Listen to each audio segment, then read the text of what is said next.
kulan lagu taageerayo dhismaha golaha deegaanka iyo gudoomiyaha degmada Buloburte Liibaan Cabdi Baruuso ayaa lagu qabtay degmada Buloburte ee gobolkan Hiiraan waxaana isugu soo baxay dadweyne aad u fara badan oo watay boorar ay ku xardhan yihiin ereyo lagu ammaanayo madaxda ugu sareysa dowlad goboleedka Hirshabeelle iyo maamulka degmada Buloburte oo horkacayo Liibaan Cabdi Baruuso waa kuwan qaar ka mid ah dadkii goobta ku sugnaa oo warbaahinta la hadlay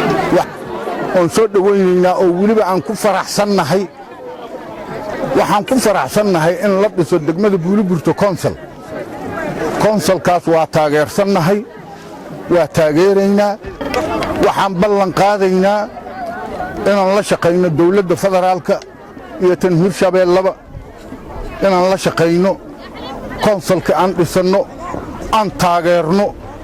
annagoo isku duuban oo isku xiran oo waliba magaca guud ee degmada mar kale waxaan taageersanahay dawladda Hirshabeelle oo madaxweyne Maxamed Cabdi Waare iyo madaxweyne ku-xigeenka koobaad Cali Guudlaabe iyo wasiirka arrimaha gudaha mudane Xaadle ayaan taageersanahay annaga haddaan reer Buloburte waa isku duubanahay ninkii Abdullaahi Kumin diidayo hor socodka Jamhuuriyadda Federaalka Soomaaliya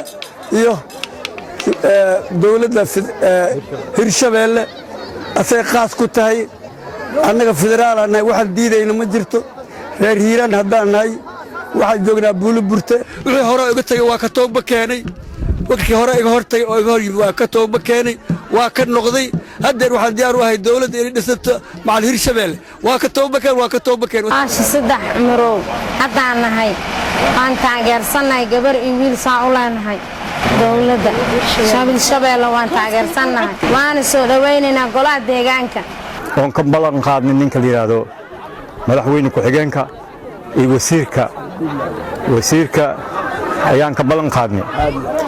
wasiirka arrimaha gudaha waxaan ka ballan qaadnay inaan konsol raali kana haddana haddaan nahay beesha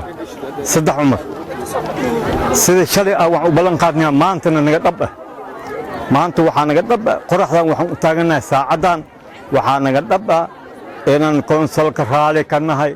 waa ku celinaa inaan konsolka raali ka nahay annaga waxa allaal wixii waddanka Soomaaliyeed iyo degmada Buloburte wixii micnaha mataqaana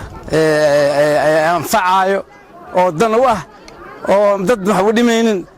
diyaar baan u nahay annaga inaan mataqaana qof walba xornimadiisa inuu helo qolada xormadeeda hesho diyaar aan u nahay haddii aan nahay dadweynaha degmada Buloburte qaasatan beesha saddex cumar waxaan isugu nimid horeyna aan u ballan qaadnay inaan taageersanahay golo deegaameedka loo dhisayo degmada Buloburte horeyna waa u ballan qaadnay haddana waa taagannahay waxaan caddaynaynaa degmada Buloburte inay ciidan lahayn cid u gaar ay tahay inay lahayn ay ka dhaxayso reer Buloburte